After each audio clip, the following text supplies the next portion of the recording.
Hello. Hello. How are you? I'm doing all right. How are you? I'm doing pretty well. Had a bit of a surprising event, I would say. Yeah, there's some things that surprise me and some things that don't. And some things I'm like, did I predict this? Like, I knew I had the thoughts, but did I say it out loud where it matters? Well, we didn't exactly plan a scorecard, but I will say that I was right on the AirTags and the Apple TV as far as hopes. And of course, we both talked about the iPad Pro. I was wrong on the iMac. You were correct on that one. So Yeah, that was the one that I felt. That was the one that I felt like, oh, sweet. And, looking at the announcement, if you take a step back from it and think about the big picture, it kind of makes sense because it's still just the M1. But we can go into all of that. And I don't know if you wanted to preface anything before we actually dive into the event. As I called you, I added just one follow-up topic, one really short follow-up topic. And that was, I did get my iMac G4. Congratulations. It was not a scam. It was a really good deal, and it's sitting on the table in front of me. I'm sitting at my desk, and there's a table in front of me. It's sitting there, and I've got two, or the pair of. Excuse me, I stepped away from the mic. I have the pair of Apple Pro speakers sitting on my desk right now. Yeah, I guess I can mention that as follow-up. I did look. I didn't see the pair of Apple Pro speakers that I had. I may technically still have them stashed in a different place that I have not checked yet, but the likelihood of that's pretty low. Yeah. This, it's funny. This also came with the Apple Pro mouse and the Apple Pro keyboard. Like, it came with everything. It came with all of the disk. It came with, I think I told you, 10.39 disk. It came with OS 9.2 discs, and it came with it came with all of the documentation, including and it also came with the Apple stickers. Like the Apple stickers, these are Apple stickers from 2002 to 2003. It's actually fairly impressive that all of that was still together. I'm guessing that this was purchased by some folks that were near retirement. I don't know. It feels like that the folks that purchased this were retired because they were very, very trusting. But it's what I have is a Power Mac 4,5, introduced in July of 2002, discontinued in February of 2003. So, yeah, it's a pretty low powered. It was the first 17-inch model. So, yeah. How much RAM is in that one? Is that the 256 meg, or has it been upgraded? It's got. I got 256 and 512, 768. 768. Yeah. I think it's capable of taking a gig. I think it can go like 256 more. Yeah, if I remember correctly, well, I know I have seen the iMac G4 spec'd with a gig, but I don't remember if it's the same model or if it's the 20-inch revision that I've seen that way. The last 20-inch revision could be spec'd. Apple says spec with a gig, but you could, if you didn't get your 3 beeps, you could get 2 in there, and it would actually run 2 gigs. But it was 1 gig officially supported by Apple. Yeah, I've started stalking the marketplace to at least see what gets listed if you search for iMac G4. Yeah. Sadly, no airport card. I would have to hardwire this, which is not a big deal. Or I could look for an airport card. Yeah, you'd probably be happier hardwiring it anyway, honestly. I would be. But it looks like it's got mini VGA, so it looks like some of the adapters that I held onto will now be useful again. Kind of funny that you mentioned that. I pulled an old mini DV camcorder out and started looking through, and I have a So it's the mini, I guess it's mini DV. It's whatever the connector to the camera is to FireWire. Then FireWire to FireWire 800 adapter to a FireWire 800 to Thunderbolt adapter to a Thunderbolt to USB-C / Thunderbolt, whatever the current spec is, Thunderbolt 3, I guess, adapter. Yeah. And it works.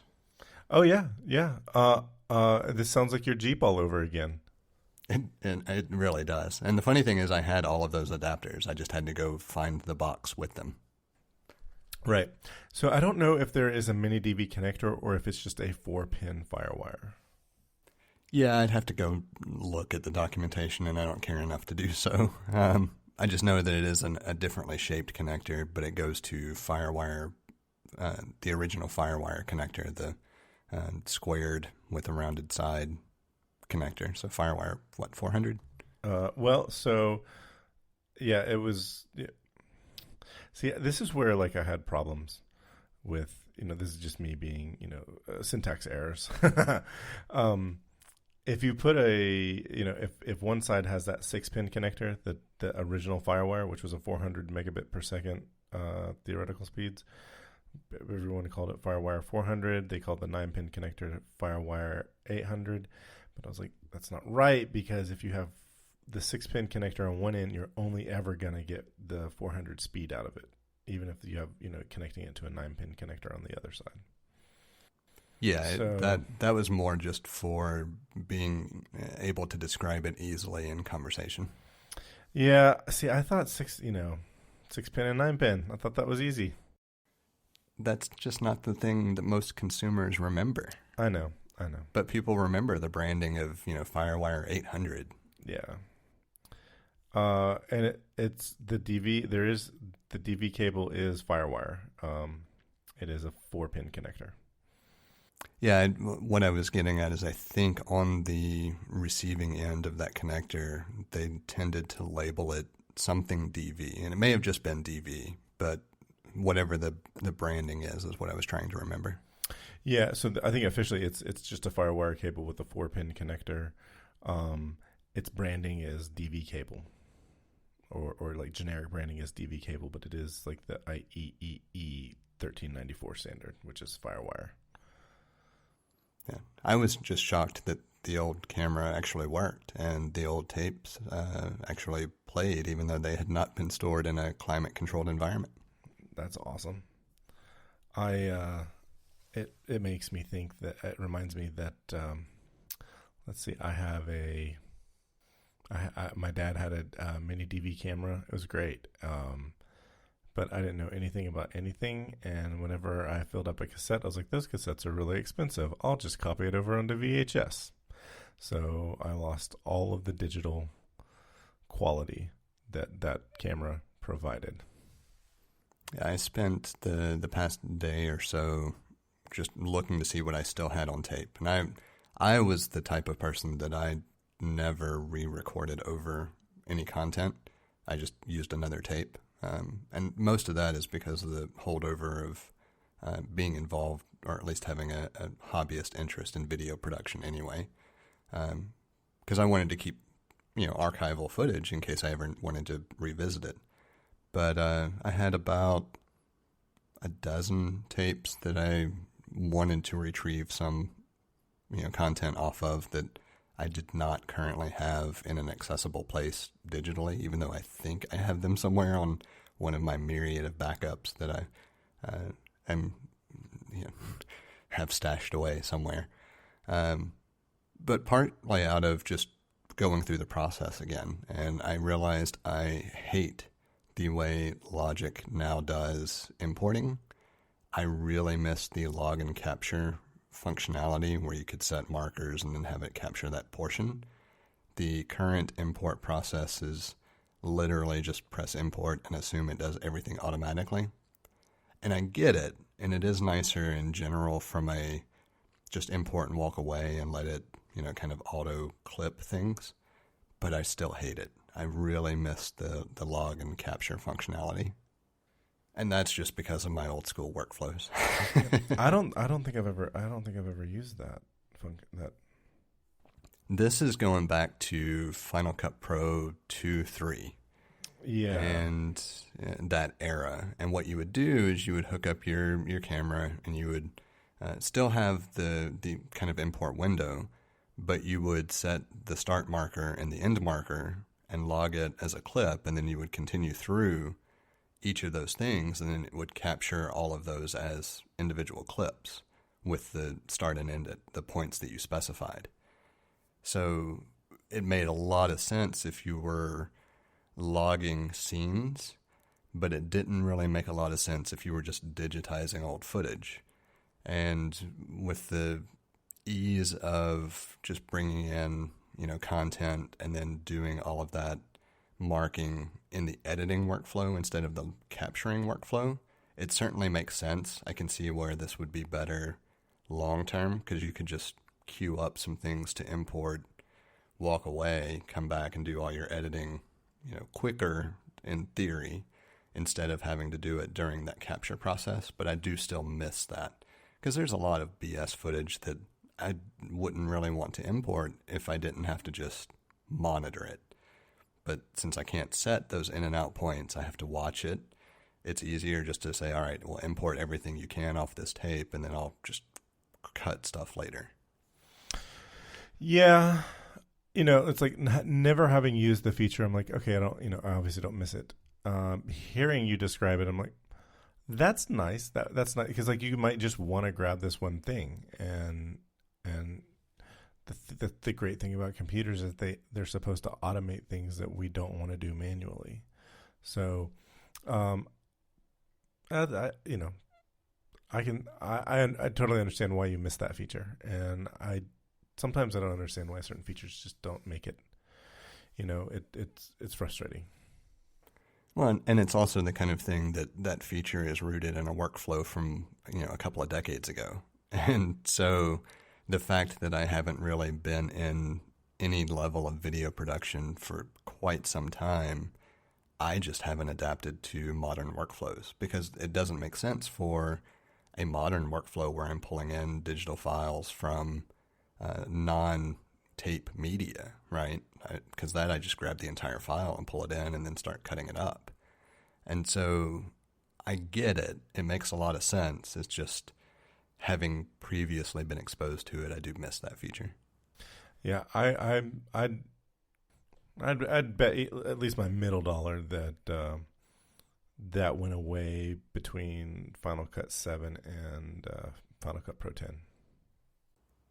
Yeah, probably. It seems like the kind of thing that would be a cleaner removal once digital video, as far as storing on, flash media, became more prominent, which certainly would have been relatively easily accessible in the debut of Final Cut 10, that era. Yeah. Gosh, man, Final Cut Pro 10 now is over a decade old. I didn't realize that. Whew. Like, if we're being honest, I mean, technically the last time I touched anything with video was well over, I guess, about 25 years ago. Wow. And that's really tough to fathom, but that was the last time I dealt with any type of workflow involving bringing in, even though it was digital, you were still, transcribing in real time, basically, the recording from the tape media into the computer. Yeah. Yeah. What Apple computer were you using at the time? That would have been the Titanium PowerBook. That's what I thought. Yeah. I still missed that computer. I mean, what a cool computer to edit video on. I mean, and the thing is, it's like that computer at the time was the only one that had that kind of power in that small of a package. Oh, it was phenomenal. And if it weren't for that computer, I never would have entered the realm of Apple devices, most likely. Because the entire selling point for me was, you mean I can get a computer made out of titanium that's powerful as hell and just gorgeous? If you were trying to sell me on aluminum at that time, I don't think I would have cared. But titanium, oh yeah, this is exotic. Let's take a look. So, since this is a podcast, do you want to talk about the Apple Podcasters program that they announced? Yeah, I put a blurb in there because I'm intrigued. I don't know enough about it yet to know if it's worth pursuing. There is a fee. It's not overly difficult, or it's nominal. It's $20 a year. Yeah. And the part that I'm unsure of, anything that is specifically premium content, like what you would provide for paid subscribers, has to be uploaded through their portal because they protect it via DRM. And so what I don't have a handle on yet is if I were to look into joining the program, have it pull the feed in and lock, like history. So let's just say the most recent 10 episodes are free, but like archived episodes you would have to subscribe for. I don't know if I could do that because I don't want to have to move the archived episodes out of a self-hosted environment. So I have some questions about it. I am intrigued by it. If nothing else, I like the idea of like subscriber exclusive content that maybe you get the show feed from the self-hosted environment and there's some exclusives that are done through the podcast program. I could see that working. What I really like the idea of is if you are involved in multiple projects, you can create a channel for your brand. Yeah. So five, like when, Relay and 5x5, like this is like right up their alley. Yeah, this is very clearly a direct competitor to the idea of the locked-in podcasts that you get from, Spotify. Yes. Or Sirius Stitcher. has been doing some stuff on theirs. Yeah, it's very clearly directly related to that. And it seems like it works relatively well with the idea of podcasts in their current form and this being an overlay to add some additional functionality. But that's the part that I still have questions on. So it's something I'm going to explore for sure. I don't know if we'll do it, but it's cheap enough that I don't mind eating that expense just to play with it. Yeah, so I don't like the idea of subscriptions that the Spotify's and Stitchers and other what was there's another one I can't the name doesn't come to mind. Or rather, that's fine, but I like the open nature of podcasting, and Apple has benevolently just left it alone and not done anything with it until now. They've always, updated the podcast app every so often just to keep it, usable, and that's been great. But they've otherwise just left podcasting alone, and they've sort of been able to keep it pretty free and open, and I like that. Now, the idea of like the channels is great for a brand, like a brand that has multiple podcasts. I think that's a great idea. I think that's overall helpful. The archiving, if you want to pay for back catalog, I was like, that doesn't feel too icky to me. The exclusive content actually I think is a great thing. I'm all for creators having a way for their biggest fans to give them money for exclusive content. I think that's an excellent form of monetization of podcasting. I just, I'm always concerned that the openness of my concern is the openness of podcasting going away. But this doesn't really feel like that's going to happen, because the people who want subscription podcast, the content creators who want to create subscription podcasts are going to create subscription podcasts, and they're going to like lock down their content. They're going to find a platform that will allow them to lock down their content. And maybe it's just like, if you want to do that with Apple, you can do that with Apple, and by and large, the podcasting ecosystem goes unchanged. These are just some addition, that's what I see with what's here. Yeah, that's in reading through the documentation that's out there. That's what it feels like.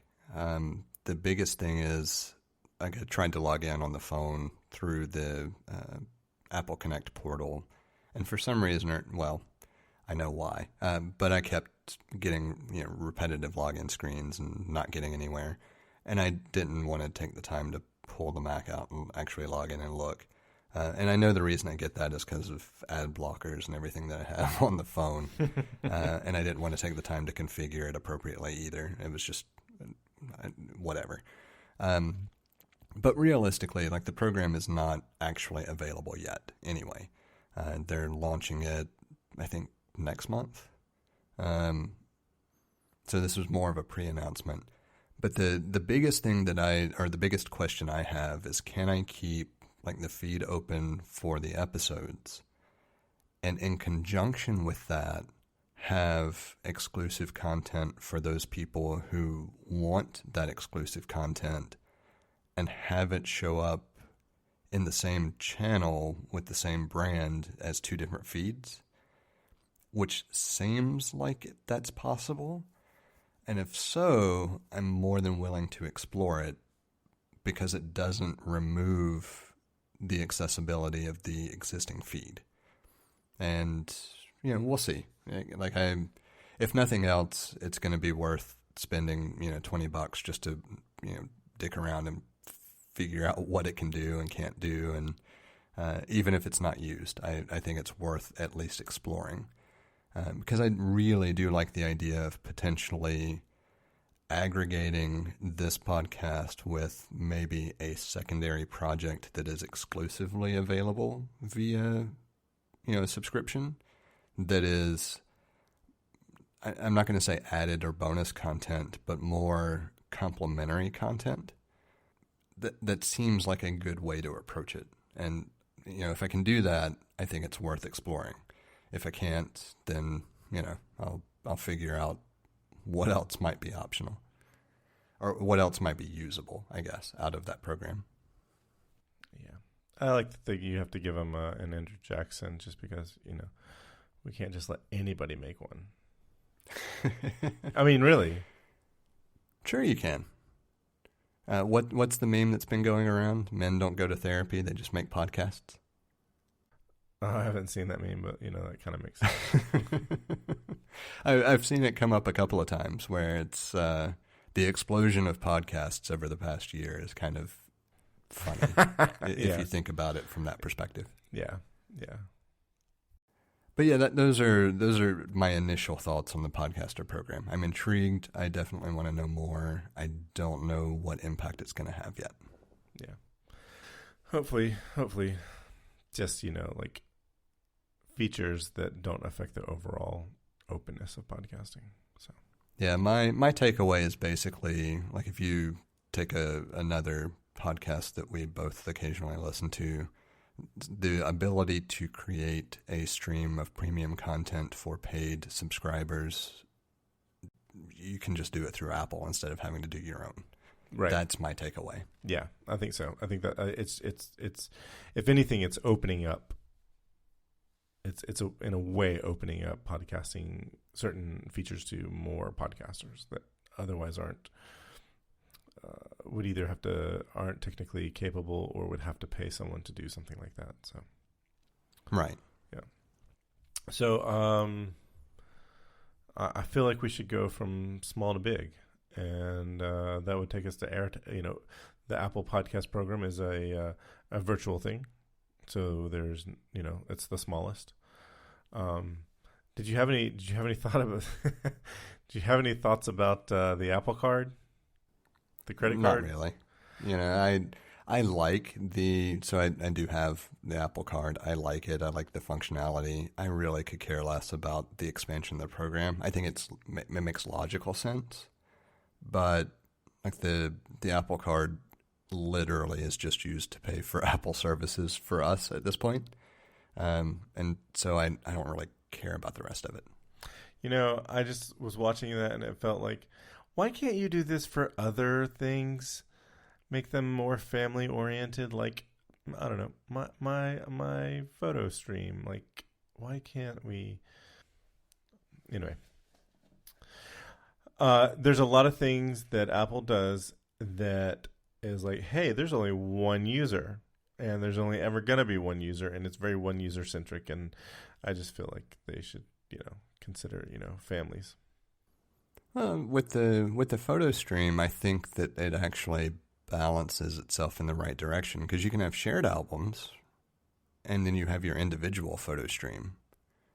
I guess the friction point is if you wanted to have a way to set by default use, a shared family album versus using my individual stream. But I kind of think it errs on the proper side there, because I don't care about, I'd say 50 to 60% of the photos taken by the family as a whole.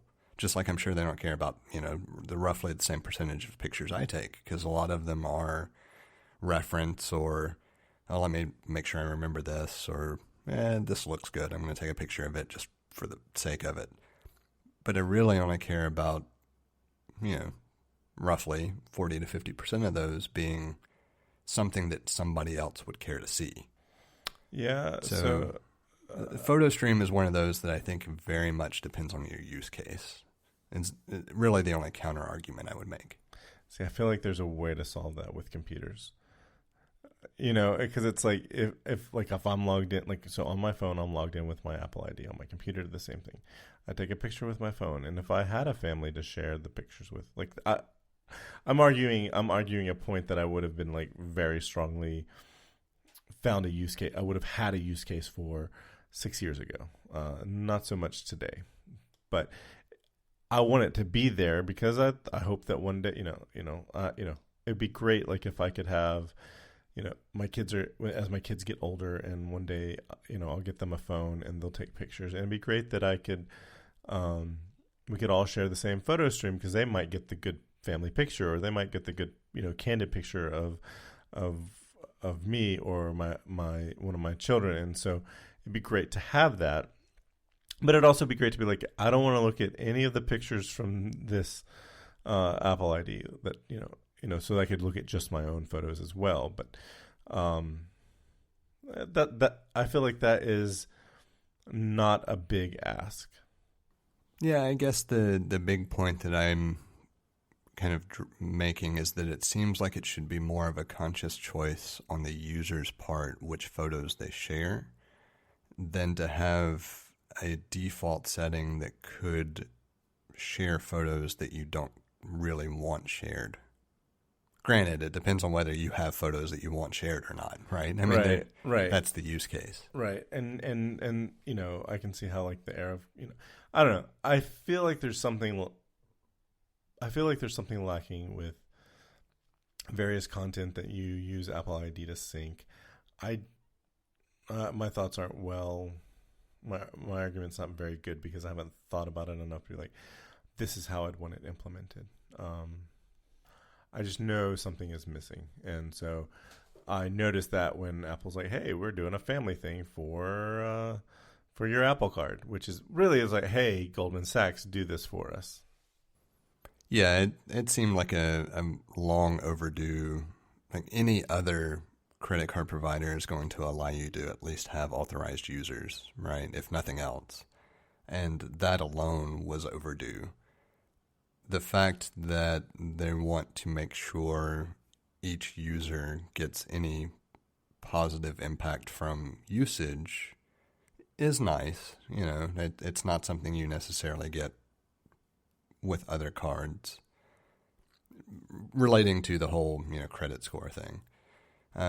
But honestly, I think the credit score needs to go away in the first place. So, I'm of multiple minds there.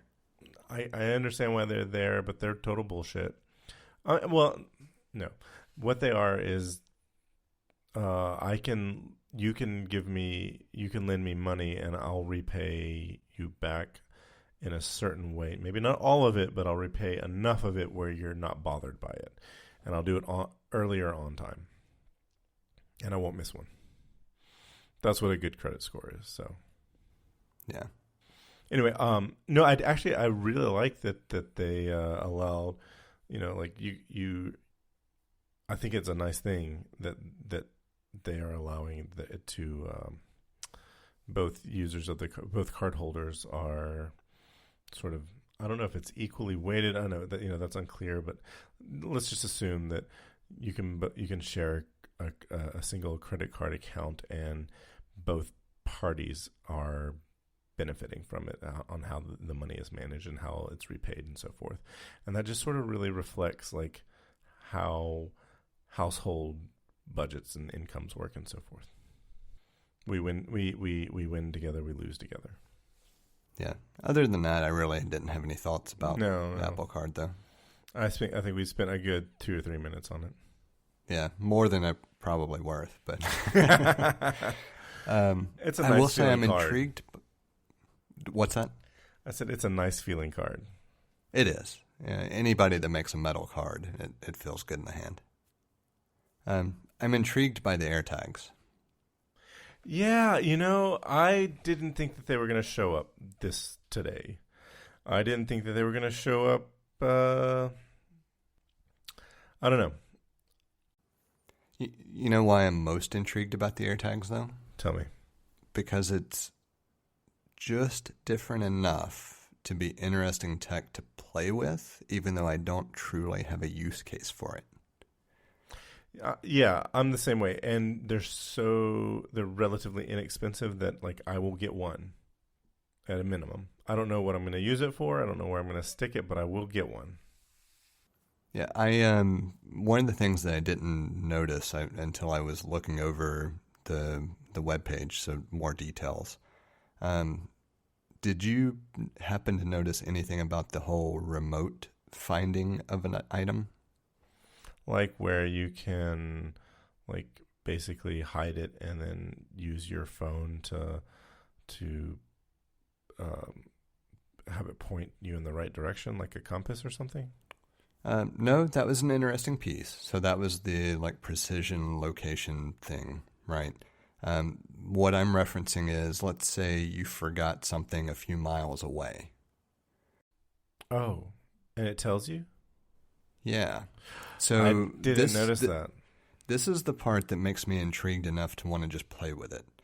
Because I want to know how private it is, right? So looking at the website, the use case you would expect is if you're in a relatively close proximity to the device, you get directions to it, which is nice. It's definitely better than competitive devices from the standpoint of if you have a newer model phone that has the ultra wideband chip, then you can get very precise, or in comparison at least, very precise directions as to how far away it is and everything else. Okay.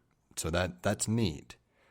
But what's more intriguing to me, if you are separated from your thing that has an AirTag, it supposedly uses Bluetooth Low Energy to communicate with any nearby Apple device, encrypted, to transmit its location so that you can still find it via the Find My network, attached to your iCloud credentials. And I'm really curious how well that works, number one, how private that truly is, number two, which I have no reason to doubt that they haven't figured that out because they touted it in the documentation, and how that relates to or interacts with the surrounding devices that it talks to, because one of the other things that was embedded in that feature list is if a AirTag that does not belong to you is in close proximity and not in close proximity to its actual registered owner's device, then it notifies you that there isn't at least one nearby. Now, I understand why. certainly, because you wouldn't want to be able to just walk up behind somebody and slip an AirTag in their purse and track them, right? Like, I get that that's the concern. Tying into that is that the AirTag also allows you to store information on an NFC chip like you could, anything else, so that like you could scan it and get contact info if you stored that to it so that someone could return your AirTag to you. But I want to know how all of that operates in practice. That's the question mark, and I want to see it firsthand. I want to really understand that, because there are a lot of neat things you could dissect there and have some either interests or concerns about that implementation. Like, if I'm separated from my keys, I don't know that I really want it to notify some random iOS device that, hey, there's an AirTag near you. Go take a look and check it out, and then somebody steals my keys. Right. You don't want it to become a scavenger hunt.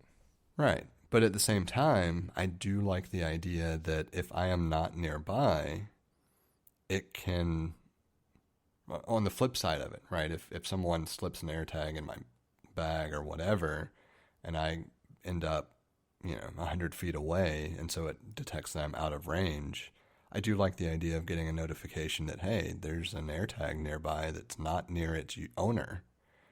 So I see both use cases as being great thoughts. It's just, how does that really work in practice? And so I want to physically get one in hand and just see how it works in practice. Yeah. You wanna get the Air Maze version?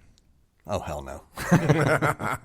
Have you seen? Have you looked at the prices on those? Yeah, I did. I know I the get it. The Air Maze brand is always a much, it's a high. They have a premium price for all of their things. Their watch bands and so forth, and everything that they made prior to collaborating with Apple. So, but I just thought it was interesting that, like, if you buy, anything that was branded with an Air Maze accessory, and actually on the Apple AirTag it says Air Maze as well. So it's engraved. Yeah, I mean, they certainly want to make sure that you feel like you're getting at least that bonus for the collaboration itself. But I would be more inclined to buy an Air Maze watch strap than I would to buy the tag. What do you even call it? Accessory? Yeah, it's an accessory. It's listed under accessories. They have the key ring, they have the luggage tag, and they have the bag charm. Yeah. So my intention is to go ahead and just buy a 4-pack of the AirTags. Mm-hmm. I probably won't buy any of the straps or anything. I don't really see a reason. But the main reason I want to buy the 4-pack is because I want to play with different aspects of it attached to different Apple IDs and location and everything else. And I have the ability to attach an AirTag to 3 different Apple IDs and see what happens. And so I just want to see how all of that interoperates. Yeah. Will you get them engraved? I don't plan to, but I might. Like, there's no additional fee. Yeah, I mean, well, so they've, Apple's never charged an additional fee. They've always offered, free engraving on iPods. I think the iPods they're the first thing I can remember that had free engraving. And I've never done it because I always sold my iPods, and I didn't think people would want, whatever I wanted engraved on them. And I didn't really know what to engrave on them. And something caught my attention. I think it was on the talk show a few months ago. I don't know. It's still 2020 timelines that I can't really remember. But they were talking about the AirPods case, getting them engraved, and apparently there's a different, like on the day that they, like, as soon as you can buy them, there might be like an engraving. They might have they might have a queue of products that are to be engraved and a queue for non-engraved. And so if you couldn't get like AirPods that were not engraved, you might be able to get AirPods because you got some engraving on them. Does that make sense? Yeah, I actually listened to the episode. Okay, So okay. I know what you're talking about. So, but it made me think. I was like, well, shit. I'm gonna use AirPods. Like, if I buy AirPods, I'm just gonna use them until like I run them into the ground. I was like, there's no reason not to get something like that engraved with something silly or stupid or fun or whatever. Because like I've never done that. Because I'm never gonna try. I'm not gonna try. I like them enough. I know that I'm gonna use them until they're unusable. So yeah, I thought that would be. I feel like and the AirTag would be the same kind of thing. I was like, I'm not gonna pass this on to anyone else. So yeah, I'm gonna play with it, have some fun with it. Yeah, it's something in retrospect I probably should have done with the AirPods case just to make it more easily identifiable. Yeah, same thing. But I haven't had that problem so far because I'm using the AirPods Pro. Emily's using the regular AirPods, so there's a difference in case anyway. But it is something that the next wave of AirPods that are purchased for replacement, I'm probably gonna do something like that just to make it easier. I like it. I think it's a trivial enough product that I'm like, yeah, I can deface it in this way. It's not defacing. It's whimsy. Okay, call it what you will.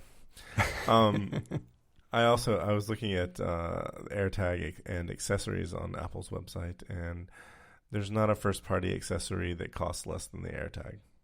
Every accessory costs more than the AirTag itself. You have to get that doesn't surprise me. Yeah, you have to get a Belkin keychain or secure holder with strap to get something less expensive that costs less than the AirTag itself. It did surprise me though. Tell me. It has a user replaceable off-the-shelf battery. Yeah, that was that. Yes, I was reading and I was like, did I read that right? I know. I had to go digging and make sure that I didn't misread something. I really expected it to either be a proprietary rechargeable battery that if it, died, you had to take to a service center, or at least something that was not a standard off-the-shelf battery. It's the CR2032 watch battery. That's a common coin battery. Pretty much almost all coin batteries are the 2032. I say that just all the coin batteries in my life are the 2032. That's really what I mean. But at first when I was reading about it, I thought, oh wait, am I going to be able to put this on a Qi charger and charge? No. That's a good idea. I mean, it's too small and too inexpensive of a product to do anything else. Yeah, I definitely like the idea of it lasting a year and then you put it on a Qi charger and it lasts another year. I just don't think that technology is there. Yeah, that would be really cool. But I really love the fact that it is a serviceable end-user replaceable battery. Like if it weren't, I would have absolutely no interest whatsoever in playing with one. I can see that. So I guess I should ask, is there anything else on AirTags that you specifically had a thought on? Nope. I was wrong on the M1 iMacs. I was wrong on... What's that? We should talk about the Apple TV first, because it's the next. I want to come. Yeah, I know that it's next. I want to come back to the Apple TV. Though. Okay. Because from my perspective, like the M1 Mac looks phenomenal. I love everything about the design. It's really neat. I still hate the iMac. That's okay. But see, the iMac needs to be there for the haters of the iMac because it does influence other parts of the company. It or other products that Apple makes. So it does. I think the big thing that in hindsight, looking at this event, it does make a lot of sense for this iMac to be announced and released now. Yes. Because it's still the quote-unquote low-end, consumer-friendly M1 release in general. And so it puts a Apple Silicon desktop out there in the world and available to ease the transition into what's coming next. There's no new interesting chip with this, which is what I expected. It's at this point, they've been doing, Apple's been making introductory iMacs that have specs that are similar to their notebooks, and this is exactly what that is. And it just happens to be that it's a really great chip, and their base model computers with the new chips are rockstar chips now, which is going to be really exciting when we see the next, what chip they put into a Pro machine. Because we haven't seen that yet. And I kind of expect to hear something maybe at Dub, but I could also see them just focusing entirely on software for that. So, but I do, at this point, I can't remember if I called that that the new iMacs would, the new iMac design would look similar to the Pro Display XDR. Did I say that? I don't remember if you specifically said that or not. I don't know if I said that, but I know I was thinking it. You definitely got the whole, M1 iMac and colors. Yeah, and the colors actually, even though I was like, maybe they'll do that, but I was still a little bit surprised to see all of those colors.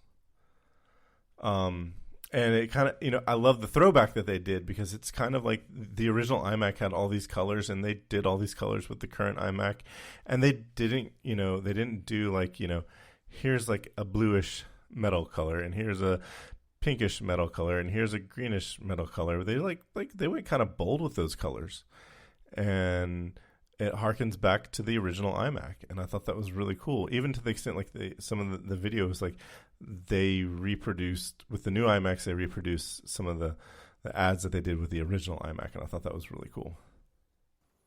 Yeah, the colors are the only thing that make me consider the iMac a possibility for ever existing in this household. For your child when he's like in high school?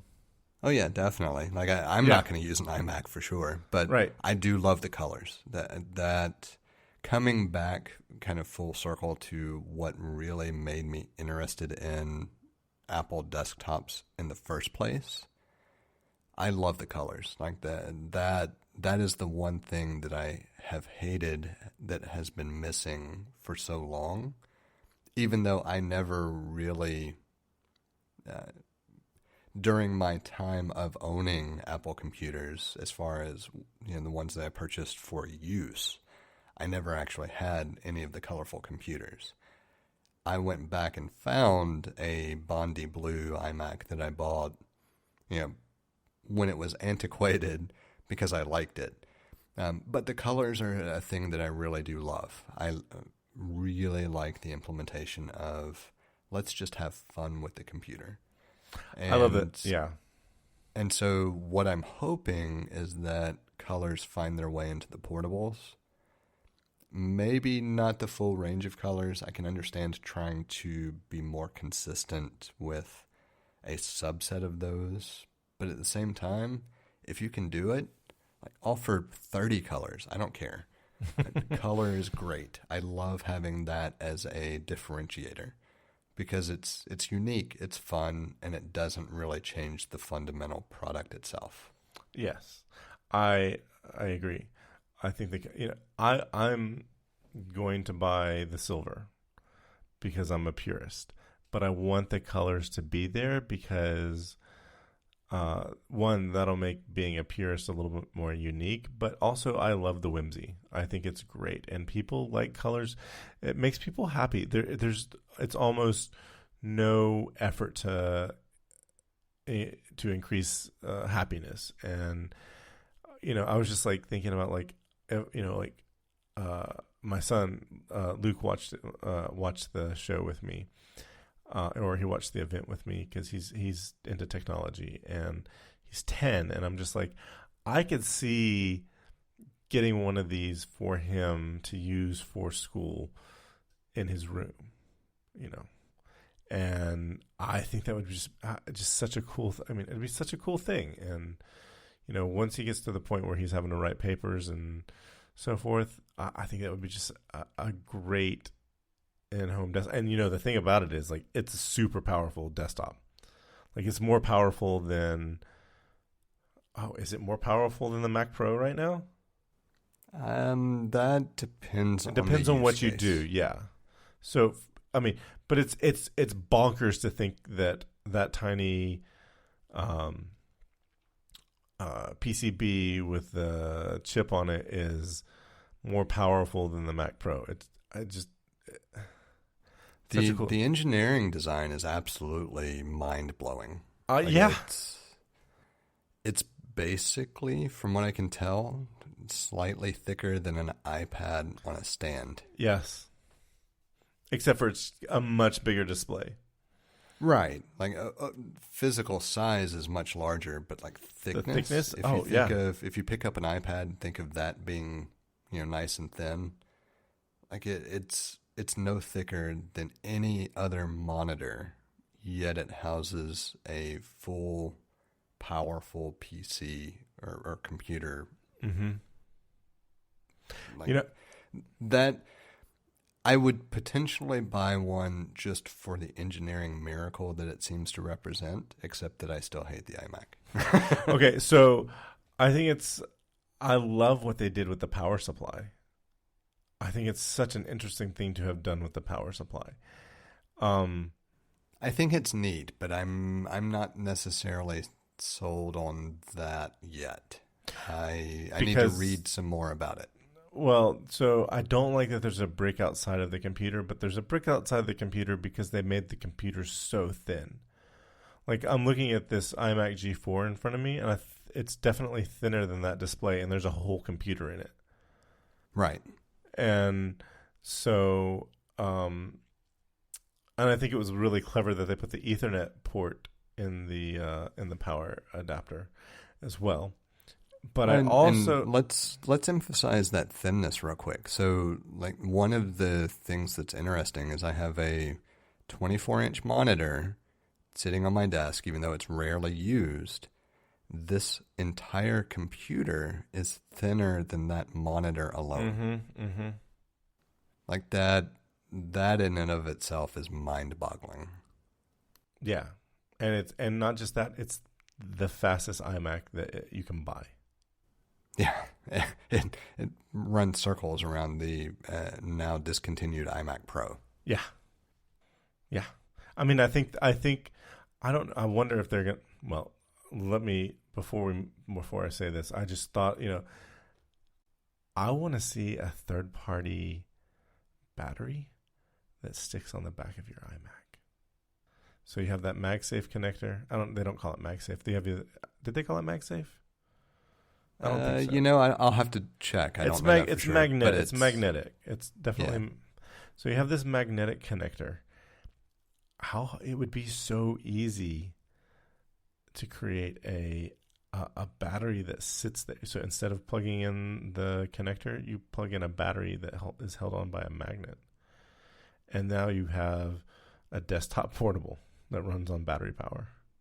But realistically, if you're doing that, wouldn't you just use the new iPad Pro with the dock thing? I mean, you say that, but I guess I'm just remembering one time walking into a Starbucks in New York, and there's a dude sitting at the Starbucks in New York with an iMac. He had like a full-on 24-inch iMac sitting at the table, plugged into the wall, just doing his work. And I just, I don't know. I'm gonna put out. I bet this battery is gonna be made by somebody. But yeah, you're right. You would do the. I mean, iMac. I could definitely see it happening because people have done stranger things. I think the big thing is I've never understood why you would take a desktop somewhere else. I don't understand that either, but it's not ours to understand. Yeah, fair enough. I mean, for me, I'm always going to go with a portable anyway. Like I am not the target market for a desktop computer anymore. I have no interest. I am too mobile in general, and I don't want to have a desktop workstation and workflow and a portable workstation and workflow. I just want my portable to be what I work off of, period. You know, it's gotten more and more. So when the iPhone came out, I went to desktop. Like I no longer felt the need for a portable. Part of it was like getting more bang for my buck with an iMac, and I was an iMac user for a number of years, and then I pared down to for various reasons, pared down to a Mac Mini and a display, but now I have a MacBook Pro, and I'm just like, I don't know, there's the way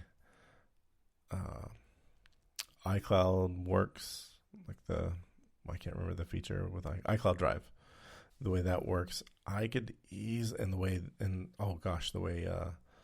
the photos in the cloud work, I could so easily go from desktop to portable and not really worry about my workflow. I do enough. Enough has been done with cloud services that I could go back and forth between two computers without a problem. Yeah, I want to clarify that it's not any difficulty or friction moving between those. It's that I have a portable that serves every possible need that I have, whether I'm mobile or set up at a desk. So why would I want two separate devices instead of just using the one? That's a Jesse thing. Yeah, probably. And it's certainly not limited to you. Like I think it's a very common response, but I think you might find half and half. Like money not being a constraint. Yeah, I'll have a desktop, I'll have a laptop, and it's just like when I get home, I can leave my laptop at work and in the bag. Well, and to tag onto that, in fairness, I can say that I have, for almost 3 decades now, I have intentionally made my workflow portable. And so a portable computer was the end-all, be-all for everything I would interact with. And any workflow that I needed, I adapted to that physical size, space, capabilities. So a lot of it is just a holdover of, I don't want to have a workflow that is dependent upon a stationary computer. I want a workflow that I can take wherever I go. And part of that is obviously personal decision. Anything I do, I want to make sure I can do it here, or I can do it 1,000 miles away if it called for it. Mm-hmm. And that I know is very uniquely, well, I shouldn't say I don't think it's that, but it's very much a personal choice. Yeah, definitely a personal choice. I don't think it's that unique. I think I'd say it's probably pretty common, but yeah, I would say it probably describes at least 50% of the user base in general, if not more. I think 50% would be conservative. Yeah. I also want to, because people just love laptops. I think people love laptops. Well, I know they love laptops more than they do desktops. So, yeah. It's kind of like, I want to have a bigger screen at a desk somewhere, and it's always going to be there, and I can just go sit down and work on it. And it's, I can't be bothered with an external display kind of thing. So. Real-time follow-up. It's a power connector that easily attaches via magnets. That's how it's described. It does not say MagSafe anywhere.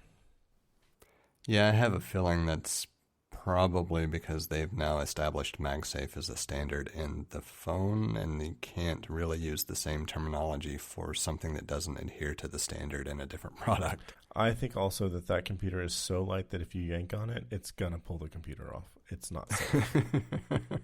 Probably. That is it's a thin little computer. I want to put my hands on one just to feel how small it is, but from everything that I've seen, it looks so small that it's mind-blowing. It really is. I don't really have anything else on the iMac, though. I think it's cool that they pushed Touch ID. They gave it Touch ID, or rather you can get it with Touch ID keyboard. Yeah, I chalk that into the it's long overdue category. It is, but they did it, so that's good. And they did it wirelessly, which is unique. Yeah. And I don't really have anything to say about the iPad Pro, so if you have any thoughts on it. I do. Just a few. Okay. The iPad Pro with the Magic Keyboard something or whatever their keyboard stand thing is, it's basically the 13-inch iMac. Yeah. It's the same processor. Like literally the same processor. Yes. And I like the throwback that they did for that. At first I was like, okay, this is goofy, but then they did the Mission Impossible, hanging from a cord and there's like lasers on the floor. I thought that was a bit fun. Especially because Apple heavily placed they were not only was the PowerBook product placement in that movie, but there were Apple ads with Tom Cruise as I can't remember the character's name. Ethan Hunt. Ethan Hunt. Thank you. I just watched. You have that movie on Plex, and I just watched it maybe less than 3 weeks ago. So, and I don't know why I couldn't remember it, but I thought it. The American Bond. The American Bond.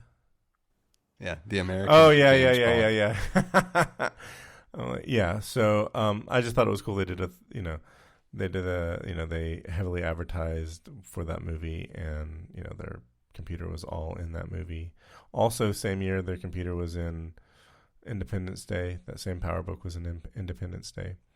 But I thought it was cool they did a little throwback. Those two throwbacks in one event. Yeah, I as a side note, their production quality has just skyrocketed over the past year. Mm-hmm. Which I'm not surprised by, but it's one of those things that's just fun to see. Yeah. Also, when they zoomed out on Apple Park, I'm like, that's really big. Where's the circle? And then I was like, oh, that's all inside the circle.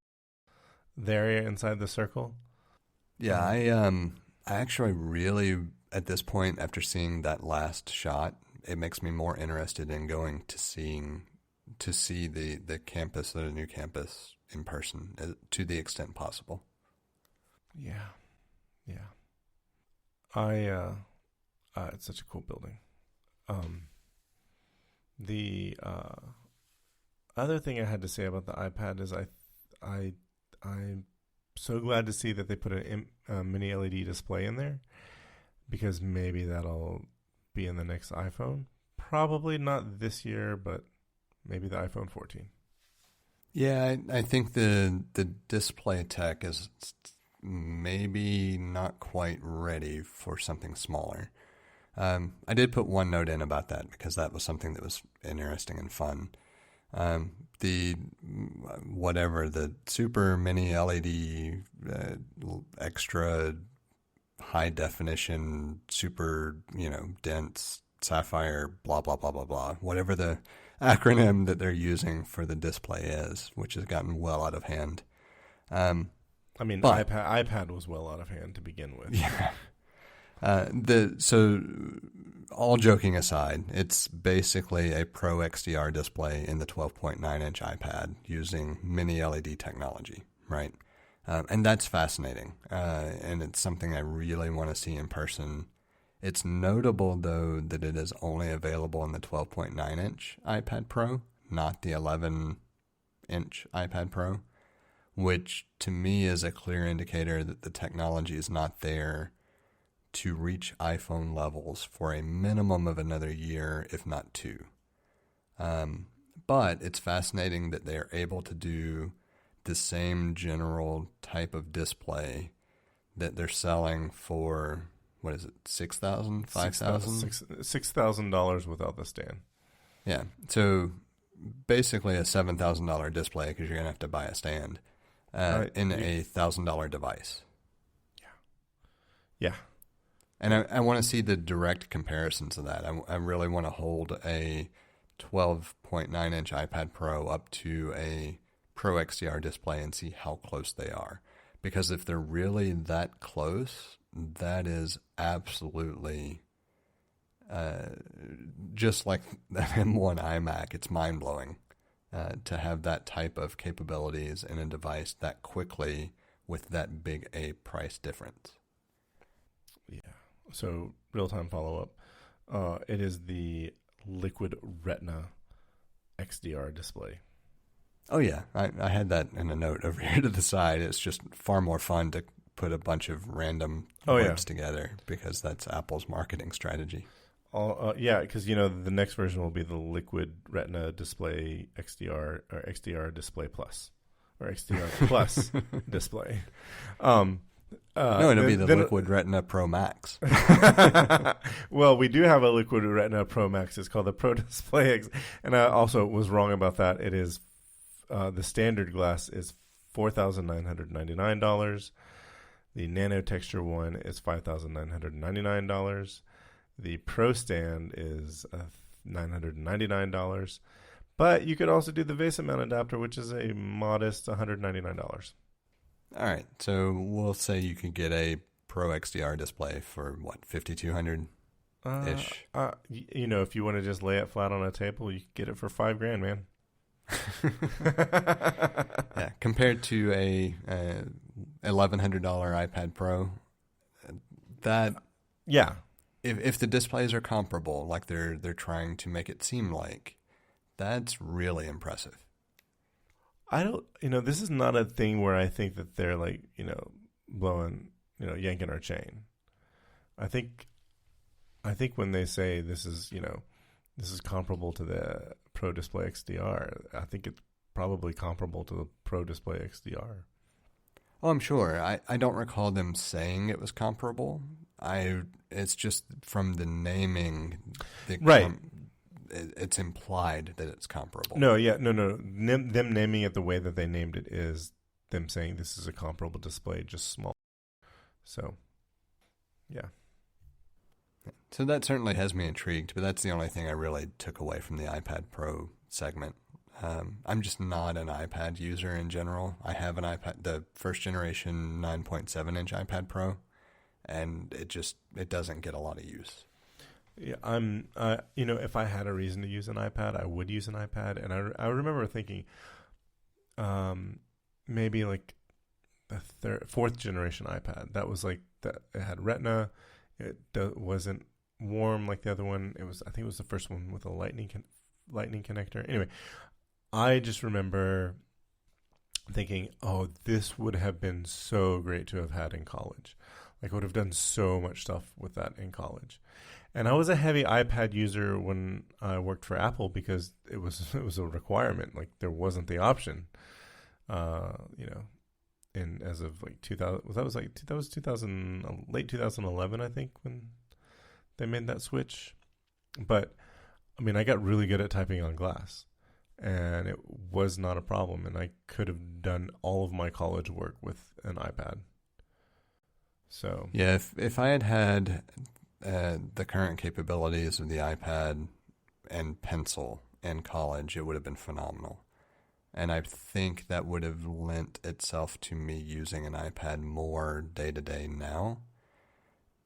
I just got so comfortable with keyboard and trackpad input because that's what I had available, that everything that I've learned and figured out workflow-wise has revolved around that. And it's easier and more convenient and faster for me to continue that paradigm than to figure out entirely new workflows and ways of computing that don't involve that type of input.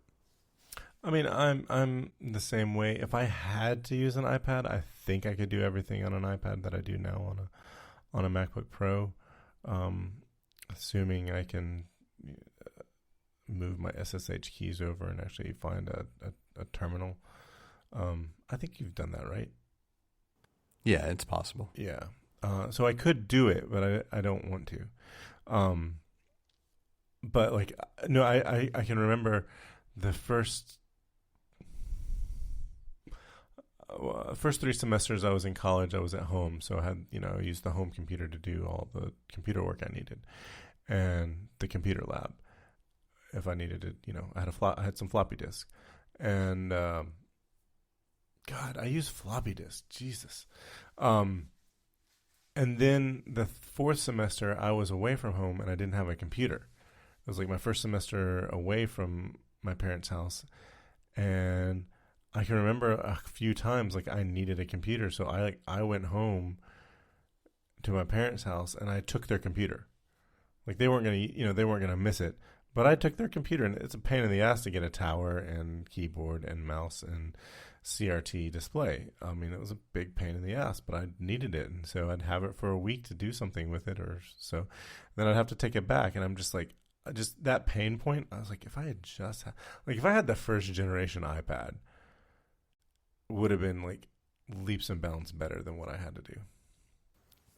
Yeah, there are a lot of use cases for the iPad that really make it an attractive product. It's just that I don't currently have those use cases, or the use cases that I have are perfectly suitable to a portable Mac as well. And or a combination of a portable Mac plus an iPhone. And so the iPad just doesn't fit into those workflows for me. It should, from the perspective of the photo standpoint, like on location. There are a lot of things that would be interesting and fun to do where I could do just an iPad and a camera and not have to do a notebook and a camera. But I'm comfortable with the notebook camera setup, and I'm fine with it. I don't mind the extra size or bulk because it's so minimal in the first place compared to what I had to deal with 5 years ago, much less a decade ago.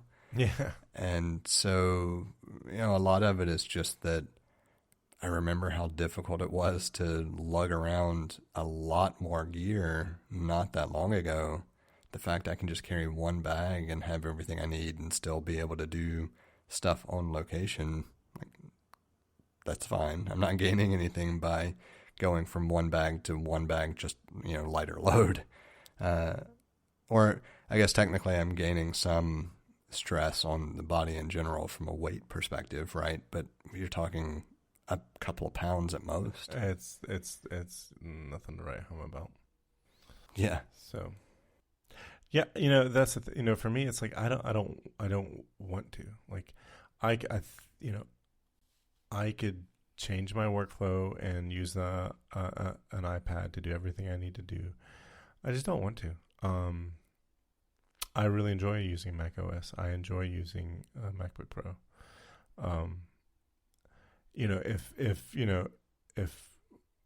If somebody said, here's an iMac and a MacBook Pro and an iPad and an iPhone, I'd set all of them up to do all the things I need them to do and just pick whichever one I wanted to pick based on what mood I have. But I don't live in that world, so a MacBook Pro and an iPhone will do for me. You want to talk about the Apple TV? Yeah, I think it's time. I have so many diverging thoughts around the Apple TV. It's kind of funny. Like, number one, first and foremost, I'm just glad they announced new hardware. It means the Apple TV in and of itself is not dead and not going the way of a software component just embedded in other devices. It's still a hobby they want to be a part of. Right. And so that's positive. I am very supportive of that. I think there's some odd choices, though, that just don't make sense to me. The A12 and the price point being the key two that just seems out of touch.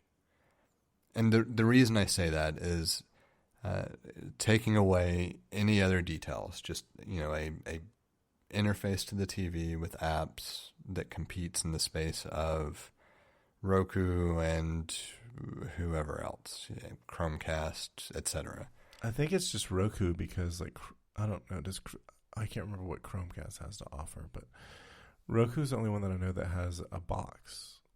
I guess maybe Chromecast has a box, but Amazon Fire Stick is a stick. Roku also has a stick.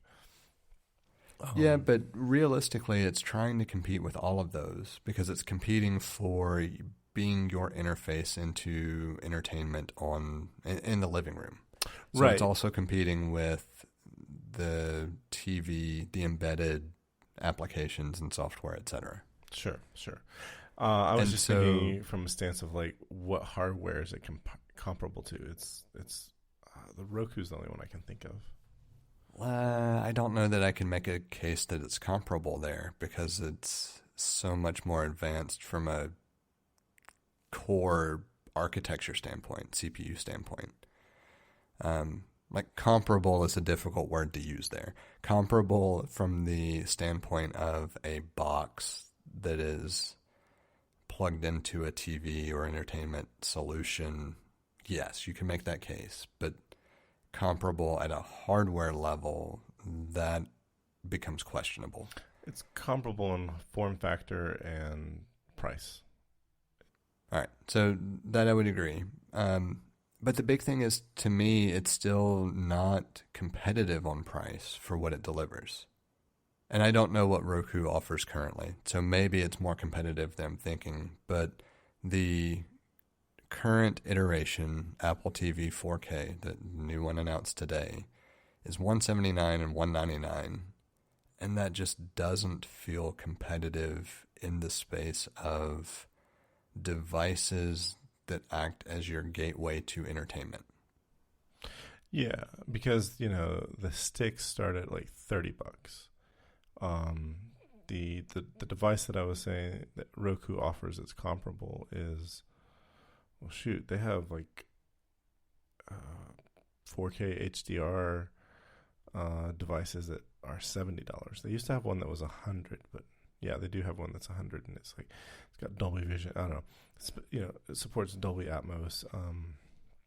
So that would be the most comparable. Yeah, but that's still almost half the price. It is half the price if you go with the larger storage capacity, but I don't know how that compares to the Roku for storage. But storage in these devices really doesn't mean shit. Right. I was just gonna say with Roku, they have a micro SD slot, so you can put for not that much money, you can put a lot of storage in the Roku. Yeah, for $20, you could have 128 gigs of storage. Right, and the big Roku doesn't have.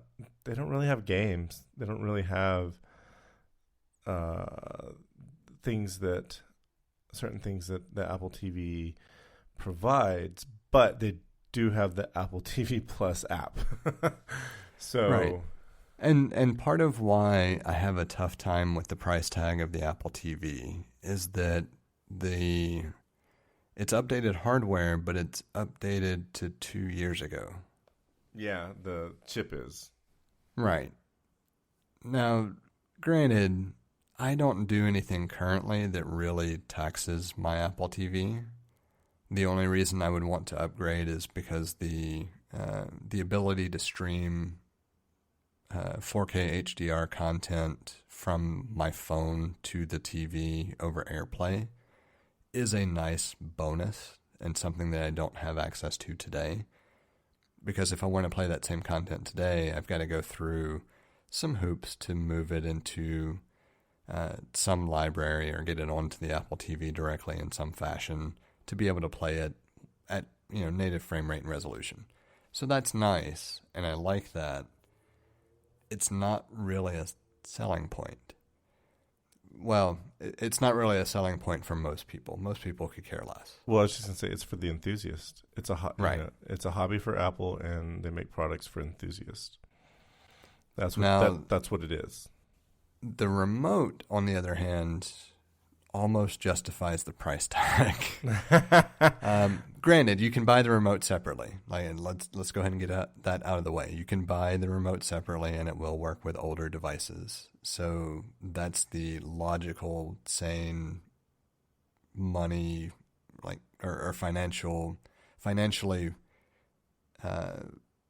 cognizant way to go. Right? Fiscally responsible. Yeah, fiscally responsible. There you go. That's what I was trying to think of, and I just couldn't come up with it.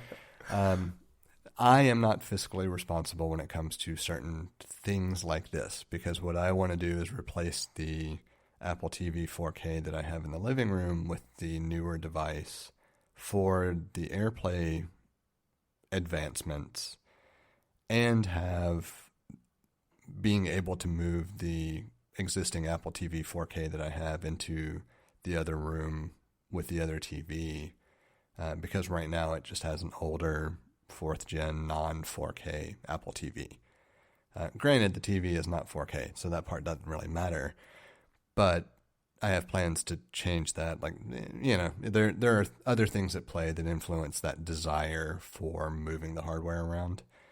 But it is not fiscally responsible, and it is not something that I would recommend anybody do unless you have a very, very specific use case where you want the ability to do high bandwidth, 4K, Ultra HD, AirPlay content.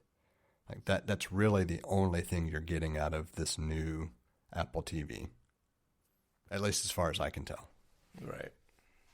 Yeah. All of that said, you know what really blew me away from the event?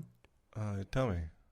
The color balancing aspect of using your phone in conjunction with the TV to completely independent of how your TV is set. That is really cool, and I'm assuming that's specific to this Apple TV model because it's changing the signal that it's sending to the television. Yeah, that's the other thing that I want some more clarity on, because if that is just a software feature that my older version gets, I might decide to just go with the remote. Like, realistically, I'm saying that. I know I'm not. I'm just going to buy a new Apple TV 4K. Well, that remote, we should go ahead. But that feature looks so phenomenal. Like that is the kind of thing that I want to see technology solve. Yeah. I don't know why TV manufacturers don't do it, but or it just might be that they can't do it. Yeah, I think they could with a ancillary device, and that's where you get into the whole, is there a reason to do it? Because realistically, you're using an iPhone to be a set of sensors that if you weren't using the iPhone for that, you would have to use some other specialized device. So audio receivers have done this for a while, but the only thing you have to have is a microphone. Yeah. Because then you place the microphone, in a particular position, and it's using some level of computation with noise output from different speakers to help you establish the appropriate settings for your environment. So I think the thing here is just that TV manufacturers assume you're pretty much going to leave it stock, or you're going to make a couple of really minor tweaks. And if they included a device, it would expose what they're doing under the hood to try to catch your eye from a picture perspective. Like, they don't have a vested interest in true reproduction. They have a vested interest in catching your eye on a display so that you buy their model. Yeah. Does that make sense? Yeah, it's disappointing because it's like, you're doing everything to catch my eye for just a minute or two, and then for the next 10 years that I use this TV, it's yeah. Yeah, but most people don't care. Well, I know. let's rephrase I know. that. No. Most people don't understand, and so what catches their eye is appealing enough that they enjoy it for their other use cases. I don't think most people realize if you attempt to reproduce things faithfully, it's actually more enjoyable. They just recognize that what they found enjoyable works and is enjoyable enough. Yeah. I have some thoughts. I want to get a water because I ran out of water. I'll be right back. Well, real quick, if you're going to do that, let's just take a momentary break so I can refill my drink as well. All right. All right. I'll be right back. All right, I'm back. I am here. So normally I can go the whole. I could have wait. Normally I can wait, but I was really thirsty tonight. That's fine. I took the opportunity to have a quick bio break as well. So Nice. All right, so we'll do a pause and then you can edit it. So what I was gonna say was, and I'm pretty sure I've talked about this before on this podcast, but I'm just gonna do a brief recap. 2005, bought an HD TV. First time I ever bought a TV, like a brand new TV on my own. Bought an HD TV. The LCD flat panels were too expensive, so I've got this 150-pound, 30-inch Sony Vega HD TV. It's got one HDMI connector, multiple component connectors, multiple composite connectors. I connected and the highest resolution was 1080i, so it was still no progressive scan at 1080. I had a cable provider because the cable deal, the deal that I got in New York at the time was just really good.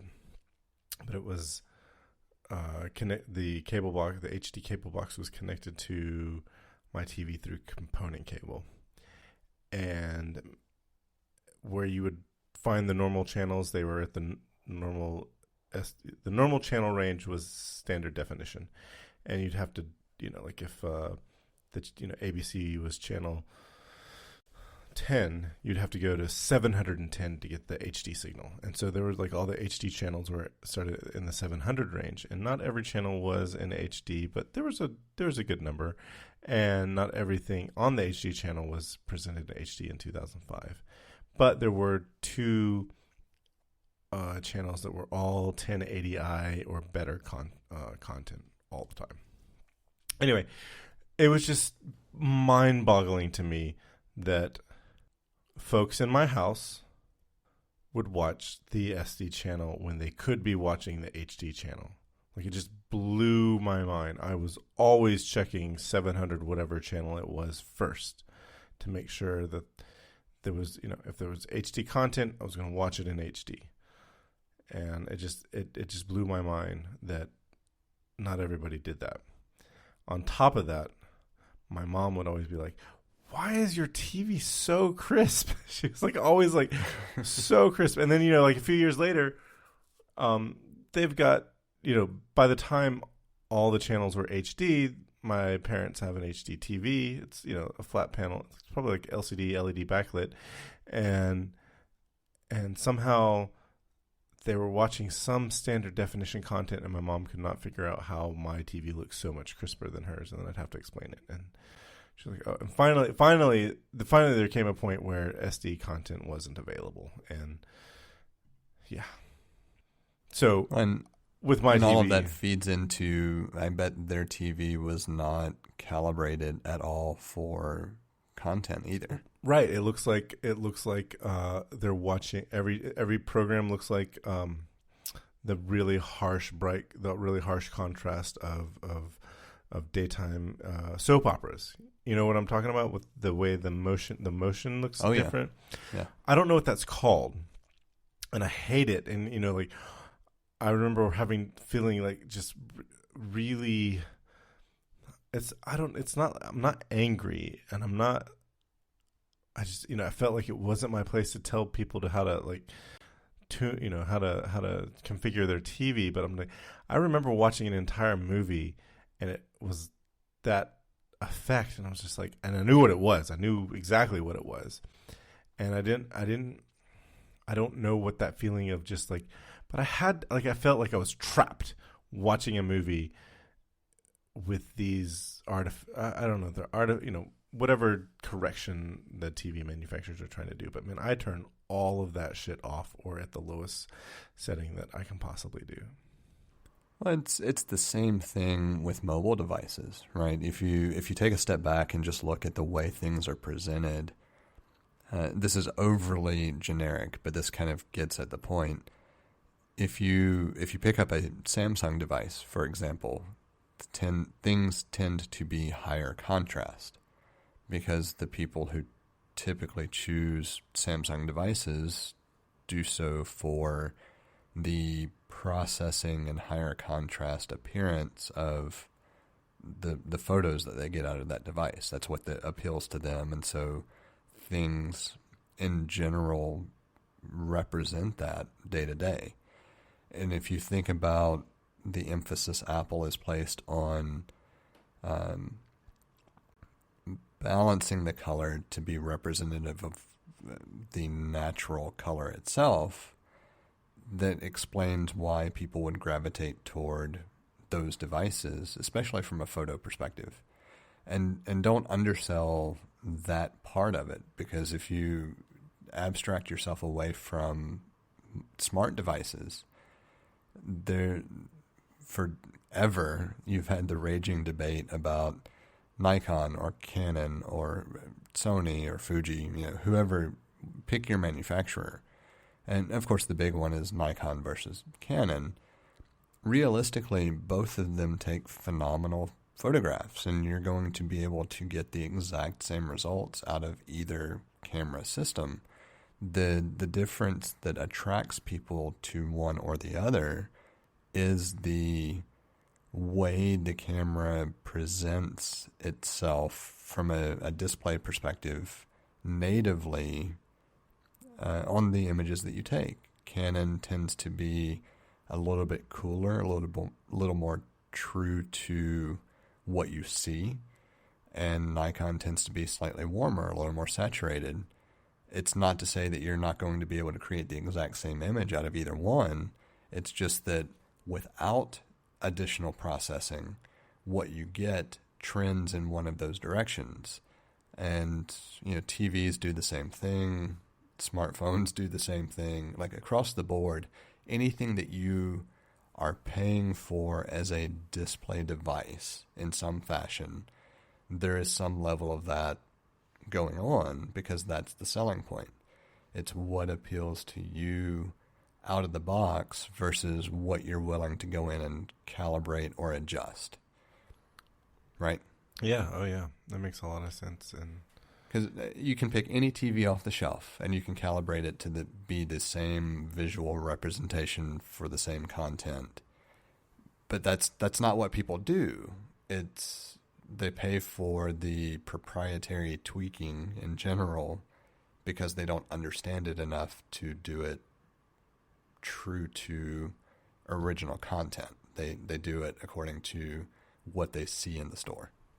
And it may not even be that they want what's true to original content. It's just, I don't know.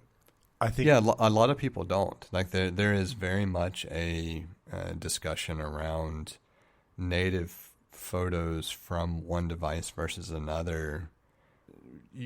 A lot of people don't want to do anything. They just want that particular look and feel and stylized output, and so that's why they choose the device they do. And that's not wrong. It's just not what I want. Yeah. But I was going to say there are websites devoted to tuning your TV so that you have like what you're not having all of the processing that the manufacturer sets up initially. So yeah, I really want to see how this particular feature works with a couple of different TVs. Like it makes me want to turn on all of the crap and see how well it compensates for it. Yeah. That's funny. I didn't even think about doing that, but yeah, I mean, yeah, it just I kind of wonder like how many people are going to buy a TV and leave everything on that the manufacturer sets up, and then have an Apple TV, you know, and then that basically counteracts all of that. I'm hoping that reaches something like 65%. Yeah. Yeah. Mostly because I am absolutely opinionated when it comes to viewing content in as close to its originally designed form as possible. Yeah, you're not kidding. Were there any other thoughts you had on the Apple TV? No, that was pretty much it. The main reason I wanted it at the end is because I'm torn. I really like the ideas presented. I know what I'm going to end up doing. The thing that just really is a detractor for me is why use a 2-year-old two-year-old chip. Yeah. Like I can understand not using the A14, the current chip, but why not the A13? They had some A12s laying around. Yeah, I mean, from the old it's from the old iPads. and should probably emphasize, like at this point, the A12 is so much more capable than it needs to be that it's really not a negative. It just feels like an odd decision. Like if you're going to use a chip from 2 years ago, why not drop the price, $20, $25, make it a little more competitive on that side. So it's just an odd feeling. Like I'm going to buy one. I know I'm going to. That doesn't really come into play. It's just, it feels strange for the choices made. The A10 was like a more powerful chip than it needed. And the thing about the Apple TV is like they need to get rid of the two models. Like why? Okay, there doesn't need to be a 32 or there doesn't need to be a 64. I don't know. But, they need to get rid of it, and they need to drop the price to $150, like not more than $150. That to me gets them into the ballpark. The comparable, and I say comparable because it's the same form factor, very similarly spec'd, like on a spec sheet. And a spec sheet doesn't translate a lot, but it's comparable to in that narrow definition of comparable to the Roku Ultra, which is $100. So I don't, it'd be great if it was $100 product, but it's never going to be $100 product, but more than 150 is a big ask, except for the fact that they are marketing to enthusiasts. Yeah, if you had the top end, the 64 gig model at $150, I would consider it a no-brainer. Even though storage-wise, it's not equivalent to what you could get from a less expensive device, you're really not using the storage on the Apple TV for most things anyway. Like there's no direct interaction model with it. So I would feel a lot more comfortable with that price point than I do the $200 price point. That, I think, is the big thing that just makes me feel like it's not really competitive. And the main reason I'm still going to end up getting one is because I have some fairly specific use cases, and I'm already well invested into the Apple ecosystem of products and services in general, that trying to make a competitor's device fit that role would be more frustrating than just paying the extra $50 that I wish it was. Yeah. But that's it. That's all I really have on the Apple TV. And I think that actually rounds out everything on the event. Is there anything else that we didn't touch on that you wanted to bring up? Yeah, there's a purple iPhone 12. Yeah, I mean, I'm always in favor of them bringing out color and new devices. I just didn't care. No. I care not for me, but I care that it exists. One, because it makes people happy. Two, because certain aspects of that whimsy trickle down into something that I am going to care about. And that's perfectly fair. And that's part of why I like it. I'm glad they did it. This particular time and iteration in the cycle, I just don't care. It's I wasn't expecting it, but they've done this before. They did it with the product red, and the original, and the white iPhone 4 came out just because it wasn't ready on launch day, but it came out in February of 2011. So it's not unheard of, but it is a hopeful sign of them continuing to do something like that in the future. I think all of the things getting colors the way they're getting colors, especially the iMac was just really like a big one. But they're having I think they're trying to have fun over there now. I think they're not stuck in the no, don't get me wrong. I love the all white aesthetic. I love the all white aesthetic of the early 2000s.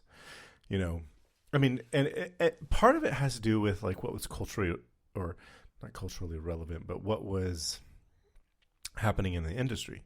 So all through the 80s and 90s, you just have this like this like sort of like beige color on everything.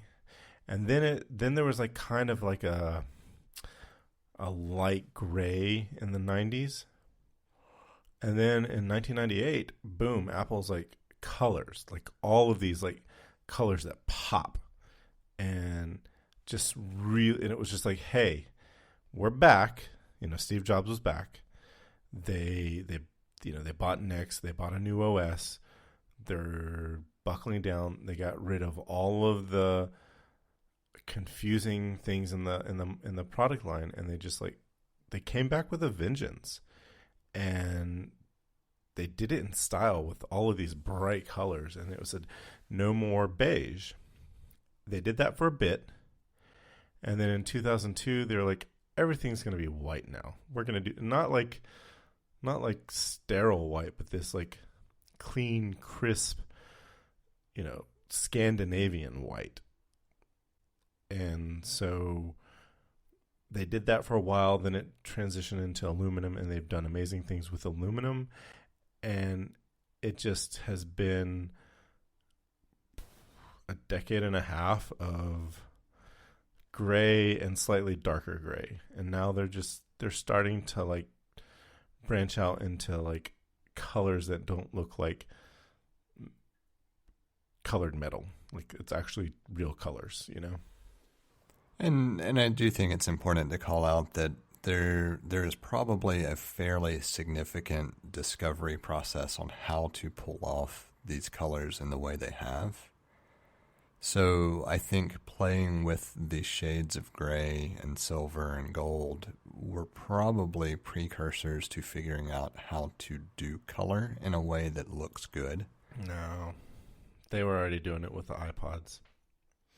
And that, you can make a case that doesn't have to be the same type of metallurgical composition, though. Because it's a much smaller device. It doesn't have to handle the same That's fair. stressors. That's fair. I don't really know what goes into that. And so I try to err on, or try to be mindful of, there is a gap in my knowledge of what actually has to occur to pull this off. And I really do feel like a lot of the gray and shades of gray era was trying to figure out how to do different things from a structural composition and changing the color in order to allow them to get to the point where they could do these colors in this way. And maybe it's overdue, maybe they could have done it 2-3 years ago.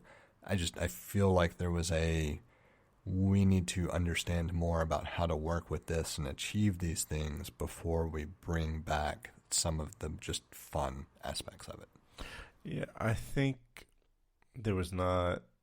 I think changing colors was like a no-no.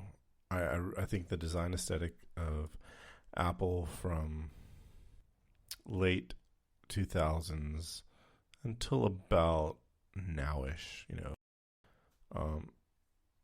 until products came down the pipeline that had nothing to that had no input from Johnny Ive, I think that's where the color started coming back. I think someone's like, let's do something fun with colors. And I think it was inhibited by Johnny Ive. And it's not that that was wrong or bad. I think it had its time and its place. It just went on a bit too long, I think. But we're all appreciating it now, and that's great. And, you know, I've said this already, but I'm still going to be the one that buys the original silver because I called myself a purist. I like the white, but I just, you know, it's like I want those to be out there for the people that want them, but I'm not one of those people. I will say, if I could get a MacBook Pro in the Pacific blue of the iPhone 12 Pro, I would do so. Yeah, I can see that. I still, you know, I regret getting the space gray. I wish I'd gotten the silver. Yeah, I don't regret that. I actually like the space gray over the silver. I like the silver, and I will say that the Pacific blue, like I was like real interested in it, and then I got it, and I was like meh, and I see my phone now, and I was like, I do like that blue color. I think what it is I don't like is the how I don't like the still bands. Yeah, and I love the still bands. I love the extra weight. It's so much better to me. I don't like the extra weight. I don't like the extra gloss. And all of this just goes to show that this is why it's nice to see diversity in what's presented and available again. Yes. You know, you want something that's fun and colorful, great. Get something that's fun and colorful. And you want something that looks more like a traditional iMac or what you think of as a Mac over the past decade, you can still get that. Yes. And so I do love that. And it's also a keen reminder that a lot of the things that we attach to what we like out of devices isn't actually from original experience with the devices, but for how we use the devices and how we equate that to other products in that space. Like, part of why I love the extra weight is because it feels more like a camera, which is one of my big use cases that's not an iPhone. You know, the camera has significantly more weight, and I like having it feel like it's a legitimate contender for primary use case for a camera. And it's a ridiculous correlation, but it's a correlation that exists nonetheless because I spend so much time with a much heavier, much bulkier system that I rely on for most of my photo needs because it still is better in most respects. But it makes it more likely for me to feel like the phone is a contender for my time and focus using it in such a fashion because of that extra heft. Where if it felt, you know, even lighter because I had the non-pro model with the aluminum, even though it makes no sense that I would feel that way, it just wouldn't have the same level of comfort in that feel. It's such a subjective thing that it's fascinating to think about the differences. Yeah. I you know, just from like weight aside, just from the aesthetics, I don't like the steel because of how shiny it is. And one of my favorite phones that they ever made was just the black iPhone 7. It was just a matte black, and it wasn't gray. It was just full on black. And they had that jet black one, which was really cool too. Yeah, I just like the shiny bands. Yeah. I'm like a raccoon in that respect. Ooh, you know, shiny. Yeah. I was just gonna say, like, unless there's like a really compelling color, iPhone 13, I'd probably get it white because the front is black again, and I like the so the first iPod I ever got was a white iPod photo because they only made white iPods, and I remember thinking, oh, this would be cool if they made it in black, and then they made it in black, and then I was like, I got it in black, and then I was like, oh, I actually, turns out I do like the white. And I like that all these colors are here because I can go back to being like the Apple purist and it be unique again. I mean, it's all kind of stupid psychological stuff, but it's just like, I don't know. So there's an argument to be made there that if you were really going for the Apple Purist approach, white should be your choice instead of anything else. Yeah, no, that's what I'm saying. Like, the Apple Purist is like, the white iPhone and the silver MacBook Pro. And that's where I'm slightly nitpicking, because the white MacBook would have been more closely aligned with the Apple Purist approach than a silver Mac. Well, that's because, the Pro at the time, the MacBook Pros were only in silver. The PowerBooks were in silver.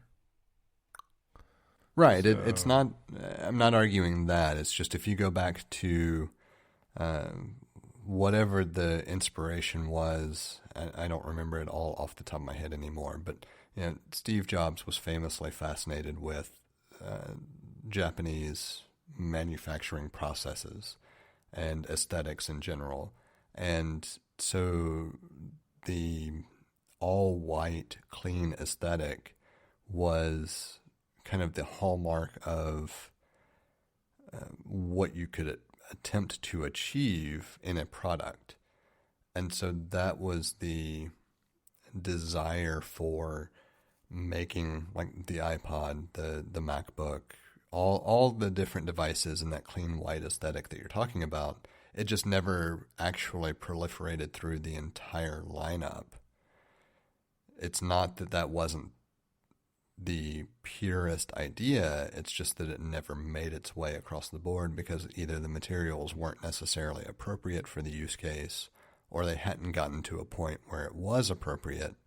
And then I think eventually the focus on that clean white aesthetic just became a lower priority than a generally clean, culturally appropriate aesthetic. But I think if you really want to go to the core of the Apple Purist or Mac Purist focus, it was almost always moving toward that clean white aesthetic. Yeah. If that makes sense. I think that's a better way to try to phrase my counter argument. No, I agree. It's you tend, your trend is toward that clean white. But what was interesting was the products that were the clean, crisp white were the consumer products. The pro level products or the deluxe products were metal. They didn't use plastic. They used the metal, and the closest they could get to the white with the metal was the silver. That silver. And there was also this. I never saw verification of this, but there was a specialist told me. Back when we had lead specialists, a lead specialist told me that the particular grade that they used for the metal in the cinema displays and the MacBook Pros was a neutral color, like it was intended to be a neutral color so that you could focus on, color correctness on your displays. I could see that. I think that's more of a secondhand generic explanation that doesn't really have any basis in fact. That's what I'm saying. Like at the time I was like, that makes sense, and I might have told that to people, but I never verified. Like I never saw verification of that being the case. That being said, I would say that for the metal products, that was the closest you could get to the clean white aesthetic. I'd agree. And I think that actually brings it back full circle from the standpoint of like what was announced today. Everything we have seen is still the consumer-focused, fun, whimsical, friendly Apple that has just been missing. Yes. And it's nice to see that be something that is front and center. Yes. And it makes it even more exciting to think about what might be coming for Pro. Yes. Especially if it's really Pro and not just, deluxe. Yeah.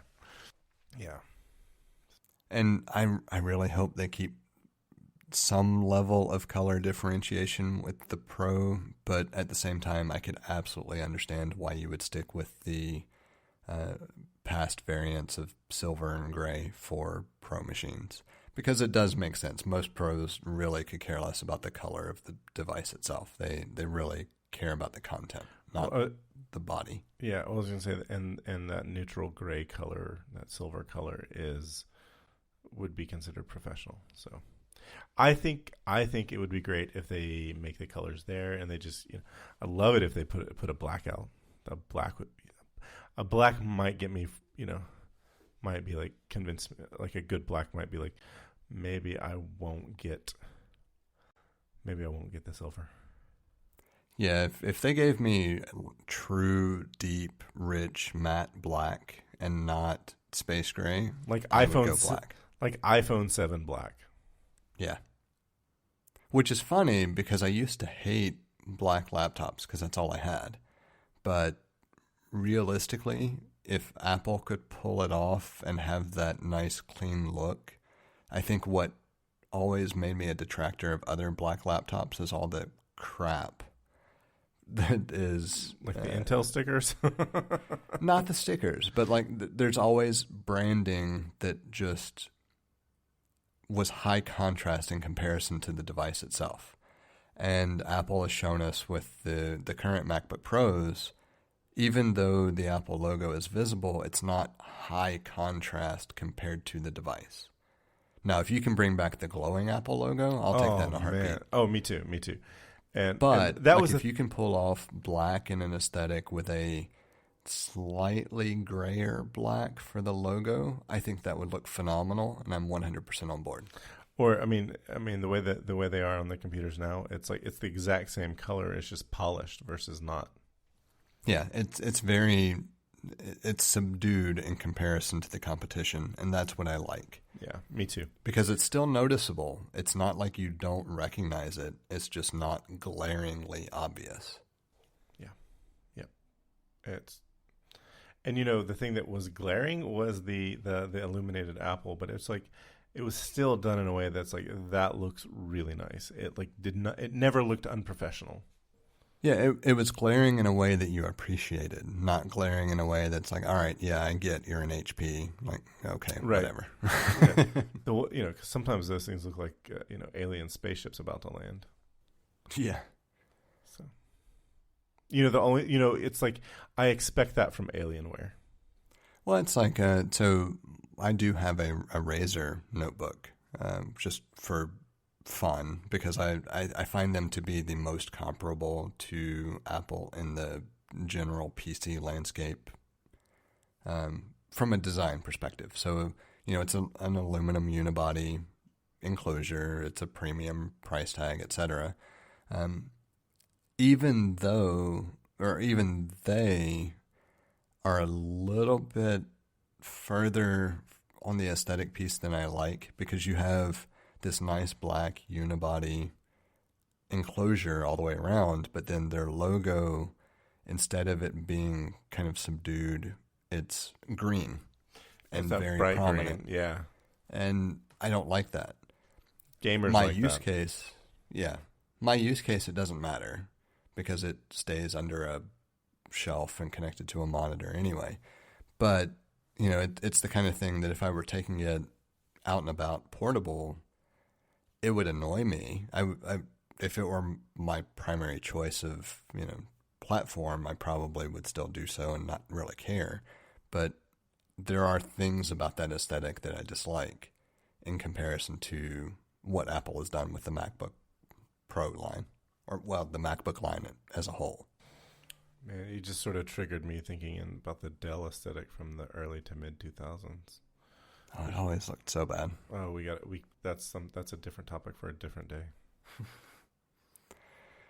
I do think that rounds out our our event discussion, unless you had any kind of wrap-up thoughts. That was it. Well, I think that calls it a show. You can follow us on Instagram and Twitter at untitled_hosts. Send us an email at untitled.hosts@gmail.com, or follow the feed directly at the untitledpodcast.com. You can also find all sorts of ways to contact Jesse at jthart.com. Thank you for listening. That's a wrap.